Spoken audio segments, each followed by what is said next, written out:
Jassi Priya, praise lord. అమ్మగారు. బాగున్నారా? బాగున్నాం అమ్మగారు. ఓకేరా తల్లి. సరే కానీ నిన్ను బైబిల్ గ్రంథంలో కొన్ని ప్రశ్నలు అడుగుతాను, సమాధానం చెప్తారా? చెప్తాను అమ్మగారు. మొదటి ప్రశ్న, 7 సంవత్సరాల వయసులో రాజ్యపాలన చేసిన వ్యక్తి ఎవరు? ఆయన పేరు గ్రంథం రిఫరెన్స్. 7 సంవత్సరాల వయసులో రాజ్యపాలన చేసిన రాజు యోవాష్ గారు అమ్మగారు. ఓకే.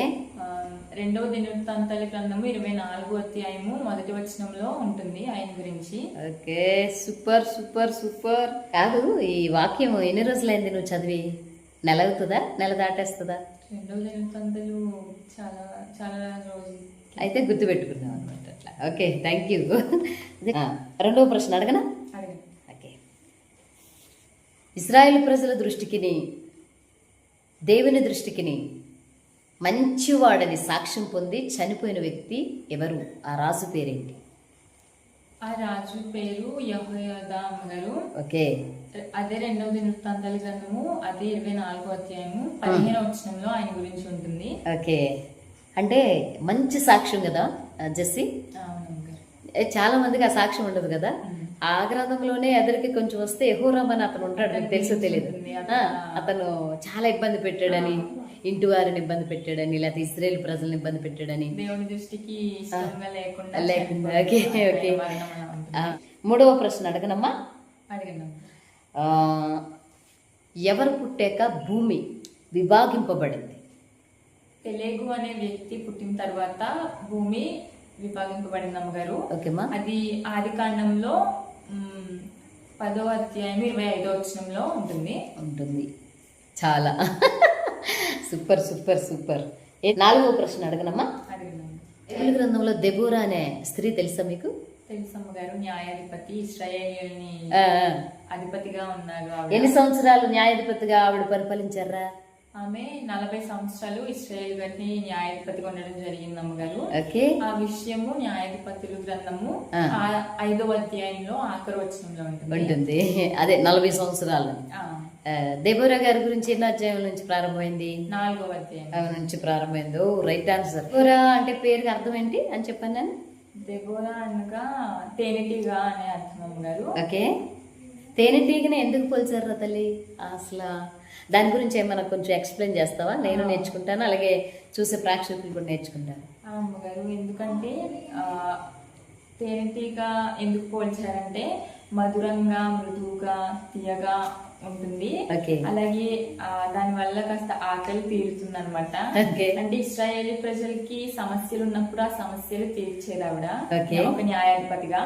అందుకని చెప్పి ఆవిడ పేరుకి తగ్గట్టు జీవితం, పేరుకు తగిన జీవితం ఆవిడ జీవించింది. ఆవిడ పేరుకి అర్థం తేనెటీగ. ఓకే. తేనెటీగ అంటే ఇప్పుడు దెబోరా గారికి చాలా ధైర్యంగా ఉన్నారు కదా, మరి తేనెటీగ అలాంటి లక్షణం ఏమైనా ఉంటుందంట? తేనెటీగ కూడా చాలా ధైర్యంగా ఎక్కడికి వెళ్ళైనా కూడా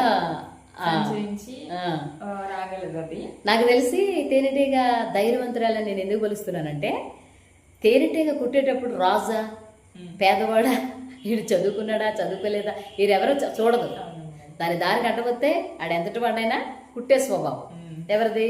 తేనెటీగది. సో దెబోరా కూడా అట్లా పరిపాలన చేసిందని నేను అనుకుంటున్నాను. అవునా? చరిత్రలో ఉంటుంది. నువ్వు కూడా అలా ఉండాలనుకుంటున్నావా ఏ విషయంలోనైనా?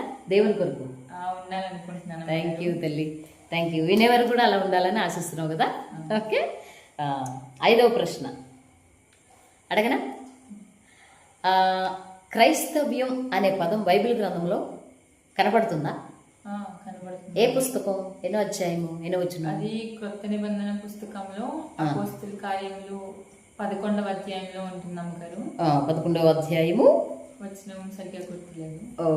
25. Okay okay okay. Right answer. Super super. చాలా మంది మరి క్రైస్తవులు అనే పదము బైబిల్ గ్రంథంలో లేదని చాలా మంది మాట్లాడారు. అయితే వారు సరిగ్గా చదవక, అంటే మన క్రైస్తవులు కాదు, క్రీస్తు విరోధులు మాట్లాడారు. విన్నారు కదా. క్రైస్తవుడు అనే పదాన్ని బైబిల్లో ఒకసారి చూపించండి అని చాలా మంది అడిగారు. మరి దీని ఏమంటారు? అయితే చాలా మందికి, అంటే నేను దీని మీద కొన్ని విషయాలు కూడా మాట్లాడాను రతలి అంతకుముందు. సో చాలా మంది తెలుసు, చూసారా? ఓకే, చాలా సంతోషం, మంచిది. అయితే ఈ 5 ప్రశ్నల ద్వారా, ఈ 5 ఆ, సంగతుల ద్వారా మీరేమైనా నేర్చుకున్నారా జెస్సీ? అవునమ్మ గారు, దెబోరా లాగా, ఎందుకంటే దెబోరా స్త్రీ కదా కాబట్టి ఫస్ట్ చెప్తున్నాను. ఓకే. దెబోరా గారిలాగా ధైర్యంగా ఉండాలి. ఓకే. అంటే అనవసరమైన విషయాల్లో కాదు, సమస్యలు వచ్చినప్పుడు శ్రమలు వచ్చినప్పుడు ధైర్యంగా నిలబడి దేవుని సన్నిధిలో మనం ఉండాలి. అలాగే యోవాష్ గారి లాగా చిన్నపిల్లడు, ఆయన చాలా 7 సంవత్సరాలు అతనికి. ఆ వయసులో ఎవరన్నా రాజు పరిపాలన చేయడం చాలా ఆశ్చర్యం. ఆయన అలా చేయడానికి కారణం ఏమై ఉంటుంది? ఆయన దేవుణ్ణి అడిగి ఉంటారు, దేవా నాకు ఈ వయసులోనే నేను ఇలా చెయ్యాలి, నాకు జ్ఞానం ఇవ్వమని. అలాగే మనం ఏదైనా చేసేటప్పుడు ప్రార్థన చేసుకోవాలి, దేవుణ్ణి అడగాలి, ఆయన మనకి సహాయం చేస్తారు. అలాగే బైబిల్లో మామూలుగా మొక్కుబడిగా చదవడం కాకుండా ఏది ఎందుకు చదువుతున్నాము, దీని ద్వారా మనం ఏం నేర్చుకున్నాము అనేది ఒకటి అనాలిసిస్ చేసుకోవాలి గారు. చిన్నవాడని కాదు, వృద్ధుడని కాదు, ఆయనకి పిలుపు ఉంటే ఎవరి చేత అయినా దేవుని పని చేయించుకుంటారు. చాలా సంతోషం. ఇలా ఈ విషయాలు నేను నేర్చుకున్నాను అమ్మగారు. చూసే ప్రతి ఒక్క యవనస్తులు కూడా నేర్చుకోవాలని నేను ఆశపడుతున్నాను. ఓకే.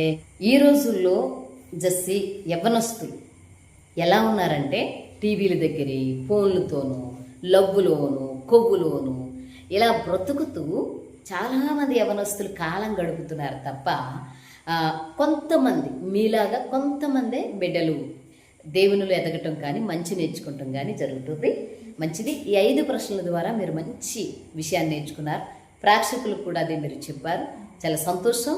దేవుడు నిన్ను దీవించుగాక. గాడ్ బ్లెస్ యూ తల్లి. Praise lord.